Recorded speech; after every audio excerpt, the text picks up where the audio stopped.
Les évêques allemands ont reçu un message clair du cardinal secrétaire d'État Pietro Parolin, indiquant que le Vatican n'envisage pas de négocier la lettre Ordinatio Sacerdotalis, dans laquelle le pape Jean-Paul II a confirmé l'exclusion des femmes de l'ordination au sacerdoce en 1994, ni l'enseignement de l'Église sur l'homosexualité lors des prochaines discussions avec une délégation d'évêques allemands.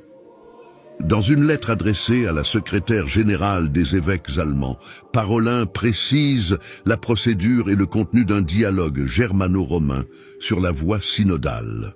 Afin de dissiper tout doute concernant cette question importante, qui concerne la constitution divine de l'Église elle-même, je déclare, en vertu de mon office de fortifier les frères, que l'Église n'a aucune autorité pour ordonner des femmes au sacerdoce, et que tous les fidèles de l'Église doivent définitivement se conformer à cette décision.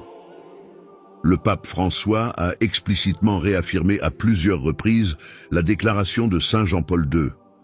Par exemple, en ce qui concerne l'ordination des femmes au sacerdoce, l'Église a parlé et elle dit non. Saint Jean-Paul II l'a dit de manière définitive. Cette porte est fermée. Une autre question sur laquelle une église locale n'a aucune possibilité d'adopter une position différente concerne les actes homosexuels. Car même si l'on reconnaît qu'il peut y avoir divers facteurs d'un point de vue subjectif qui nous appellent à ne pas juger les personnes, cela ne change en rien l'évaluation de la moralité objective de ces actes.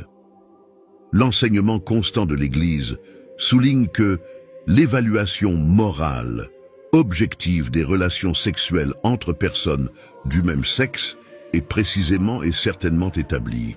Une autre question qui n'est pas discutée ici est le degré d'imputabilité morale subjective de telles relations dans chaque cas individuel.